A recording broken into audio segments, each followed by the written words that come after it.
அதாவது பதவியில் இருக்கக்கூடிய மனிதர்கள் இருக்காங்களே, அவங்களுக்கு எப்போவுமே எப்படின்னா, இந்த தனித்துவம் உள்ள மனிதர்கள் இருக்காங்களே, இண்டிவிஜுவாலிட்டி அப்படின்னு சொல்லி ஆங்கிலத்தில் சொல்கிறாங்களே, அப்படிப்பட்ட மனிதர்களை பிடிக்காது.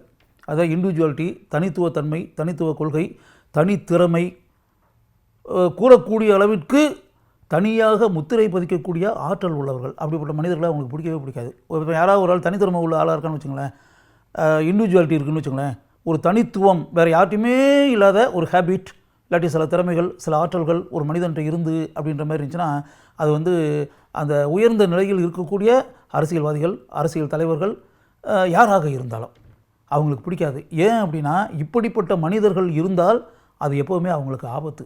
அதாவது சிந்திக்கக்கூடியவர்கள், மூளைக்கு வேலை கொடுப்பவர்கள், ஆராய்ச்சி செய்யக்கூடியவர்கள், பல விஷயங்களை பல கோணங்களில் அணுகுபவர்கள், இந்த அரசியல்வாதிகள் இவங்க இருக்காங்கல்ல, இவங்க பண்ணிக்கிட்டு இருக்கக்கூடிய காரியங்களை எல்லாம் அலசி பார்ப்பவர்கள், இவங்க எப்படி செயல்படுறாங்க, இவங்க பேசுகிறதுக்கும் செயலுக்கும் ஏதாவது சம்பந்தம் இருக்கிறதா, இல்லாட்டி வாயில் வடை சுட்டு கொண்டிருக்கிறார்களா அப்படின்றதெல்லாம் கண்டுபிடிச்சி மக்களுக்கு கூறுபவர்கள் இவங்க எப்போவுமே டேஞ்சரஸ் பீப்புள்.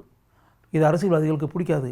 அதாவது அரசியல்வாதிகள் எஸ் அப்படின்னா அவங்களுக்கு தேவை எப்படின்னா, அவங்க எஸ்ன்னு சொன்னான்னா ஆமாம் எஸ் எஸ் எஸ் எஸ் அப்படின்னு சொல்லணும். அவங்க நோ அப்படின்னா உடனே எல்லோரும் no no no no no அப்படின்னு சொல்லணும்.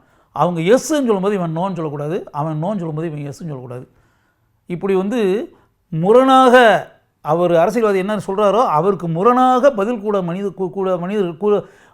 கூறக்கூடிய மனிதர்களை அவர்களுக்கு பிடிக்காது. அவர்கள் அப்படிப்பட்ட மனிதர்களை பார்த்து அஞ்சுவார்கள், கோபப்படுவார்கள், பயப்படுவார்கள். மனசுக்குள்ள பயம், இவன் டேஞ்சரஸான ஆளாச்சே, இவனை வளர்ந்தானா பிரச்சனையாகுமே, இந்த ஆள் டெவலப் ஆனானே நமக்கு ஆபத்தாச்சே, இவனை அதிகமாக பேச விட்டோம்னா நம்ம பதவிக்கு ஆபத்தாயிருமே, இவனை ஏதாவது எழுத விட்டால் நமக்கே உழ வச்சுருவானே, இவனை டெவலப் பண்ணி விடக்கூடாதே, இவனை வந்து எங்கேயாவது உயரத்தில் ஒரு பதவி போட்டு எங்கேயாவது உட்கார வச்சோம்னா பிரச்சனை ஆயிருமே, இவன் நமக்கே ஆப்பு வச்சுருவானே, இவனை காலி பண்ணுறதுக்கு என்ன வழி, இவனை அழிக்கிறதுக்கு என்ன வழி, இவனை ஒழிக்கிறதுக்கு என்ன வழி, இவனை எராடிகேட் பண்ணுறதுக்கு என்ன வழி, இவன் வந்து இருந்த இடம் தெரியாமல் இவனை நசுக்கணும், காலை போட்டு காலை வச்சு நசுக்கி தேய்ச்சி தரையாக போட்டு சப்பி வைக்கணும், இவனை காணாமல் அழிச்சிடணும், மிதிச்சிடணும்.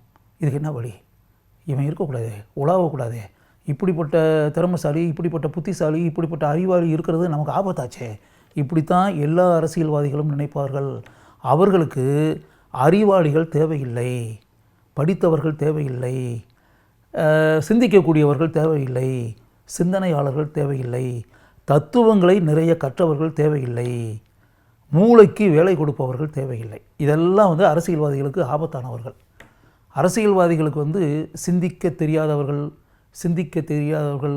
மூளைக்கு வேலை கொடுக்காதவர்கள், யோசிக்காதவர்கள், பல கோணங்களில் விஷயங்களை அலசாமல் இருப்பவர்கள், அப்படிப்பட்ட ஆட்கள் தான் அவங்களுக்கு தேவை. அப்படிப்பட்ட ஆட்கள் இருந்தால் மட்டும்தான் அவங்களுடைய வண்டி ஓடும். இல்லைன்னா அந்த வண்டி வந்து எங்கேயாவது சிக்கிக்கிறோம். அது எப்படின்னா, பதவின்ற ஒரு மேட்டரில் எப்படியோ அந்த இடத்துல வந்து உட்காந்துச்சு, அந்த பதவியை காப்பாற்றணும்ல, அந்த பதவியை காப்பாற்றணும்னு சொல்லி நினைக்கக்கூடியவங்க அந்த பதவிக்கு இடைஞ்சலாக இருக்கக்கூடிய எல்லா அம்சங்களையுமே அவர்கள் நிச்சயம் வெறுக்கத்தான் செய்வார்கள். அதனால் வந்து எப்போவுமே வந்து நிறைய சிந்திக்கக்கூடிய ஆட்களை பார்த்தாலே அவங்க வந்து அநேகமாக விரும்ப மாட்டார்கள், வெறுப்பார்கள், அவங்க கூட நட்பு வைத்துக்கொள்ள பயப்படுவார்கள், அஞ்சுவார்கள்.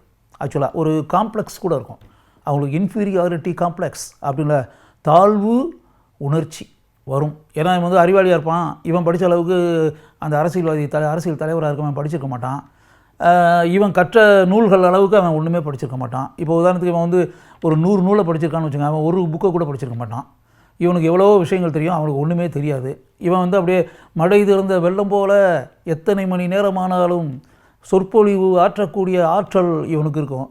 அவனால் 5 நிமிஷம் கூட பேச முடியாது, 5 நிமிஷம் 10 நிமிஷம் கூட ஒரு பேப்பரை பார்த்து அப்படியே பேப்பரை பார்த்து தான் பேச முடியும். இப்படின்ற நிலை வந்து பொதுவாக நம்ம அரசியல்வாதிகள், எல்லா அரசியல்வாதிகளும் பார்க்குறாங்கல்ல, அப்படியே வந்து அவங்க அப்படியே அந்த பேப்பரில் எழுதாமல் பேசினால் எந்த அளவுக்கு அவங்களுடைய பேச்சு உளறல்களாக, அப்படியே காமெடித்தனமாக, தமாஷாக எப்படி இருக்கிறது அப்படின்றதெல்லாம் நம்ம பார்க்குறோம்ல.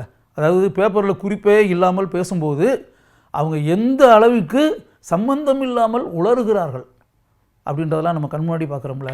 அதனால் எப்போவுமே அறிவாளிகளை அரசியல்வாதிகள் மிகவும் அருகில் வைத்துக்கொள்ள பயப்படுவார்கள், அஞ்சுவார்கள். அதனால தான் இப்போ ஆக்சுவலாக பார்த்திங்கன்னா உன்னையே நீ எண்ணிப்பார் அப்படின்னு சொல்லி சாக்ரட்டிஸ், உன்னையே நீ எண்ணிப்பார்னு சொல்லிட்டு மக்களை சிந்திக்க சொன்னவனை வந்து எப்படி வந்து அவங்க பக்கத்தில் வச்சுருப்பாங்களா? சாக்ரட்டிஸை வந்து விஷம் வச்சு கொண்டுட்டாங்க இல்லையா? அதான வாழ்க்கையில் நடந்துச்சு. அப்படி வந்து சாதாரணமாக சாக்ரட்டிஸை போன்ற மனிதர்களை நெருங்க விடுவார்களா? வாழ விடுவார்களா? உயிருடன் இருக்க விடுவார்களா? இந்த உலகம் எப்படி இருக்க விடும்? இயேசு கிறிஸ்து அவரை வந்து எப்படி இயேசு கிறிஸ்து வந்து எப்படிப்பட்ட உயர்ந்த உன்னதமான மனிதர், அவரை வாழ விட்டார்களா? சிலுவையில் அரைஞ்சிட்டாங்கல்ல. மன்சூரை வாழ விட்டார்களா? அழித்து விட்டார்களே. அப்படிலாம் இப்படி ஒவ்வொன்றா நீங்கள் கணக்கு போட்டு அப்படி வந்தீங்கன்னா அந்த காலத்துலேருந்து இப்போ வர வரலாற்றில் வந்து சிந்திக்கக்கூடிய ஆற்றல் உள்ள மனிதர்களை, மக்களை சிந்திக்க வைக்க வேண்டும் என்று நினைத்தவர்களை, அதற்கான முயற்சிகளில் ஈடுபட்டவர்களை இந்த உலகத்தில் இருக்கக்கூடிய அரசியல்வாதிகளும் உயர்ந்த நிலையில் இருந்த அரசியல் பிரமுகர்களும் அழித்திருக்கிறார்கள், ஒழித்திருக்கிறார்கள், தண்டித்திருக்கிறார்கள், உயிரை நீக்கி இருக்கிறார்கள். அதுதான் உண்மை. அதனால் அதை நல்லா புரிஞ்சுக்கிட்டு நம்முடைய அரசியல்வாதிகள் எப்படிப்பட்ட நிலையில் இருக்கிறார்கள் என்பதை தெரிந்து கொண்டு நீங்கள் அதுக்காக வந்து நீங்கள் வந்து அப்படியே அவன் சொல்கிறது கேட்டுக்கிட்டு ஆமாஞ்சாமி போடணும்னு சொல்லி அர்த்தம் கிடையாது. நீங்களாகவே இருங்கள். நீங்கள் வந்து அது ஒரு இண்டிவிஜுவலாக ஒரே ஒரு ஆள் அப்படின்னு இதே வந்து ஒரு கோடி பேர் சிந்திக்க தெரிந்தவர்களாக, அறிவாளிகளாக, புத்திசாலிகளாக, கற்றவர்களாக, சிந்தனையாளர்களாக, தத்துவவாதிகளாக பல கோடி பேர் உண்டானார்கள் என்றால் அரசியல்வாதி என்ன செய்ய முடியும்? ஒரு single individual Jesus Christ, Mansoor or Socrates அப்படின்றது எங்கேயோ ஒரு இடத்துல அத்தி பூத்தாற் போல ஒரு மனிதன் வரும்போது தான் அந்த தண்டனை கொடுக்க முடியும். கோடிக்கணக்கில் அறிவாளிகள் உண்டானால் என்ன நடக்கும்? ஏதாவது பண்ண முடியுமா? ஒன்றுமே பண்ண முடியாது. அதனால் வந்து அரசியல்வாதிகளுடைய உண்மைத்தன்மை என்ன என்பதை நீங்கள் தெரிந்து கொள்ள வேண்டும் என்பதை ஓஷோ கூறியிருக்கிறார். ஓஷோ கூறியதை உங்களுக்கு நான் கூறுகிறேன்.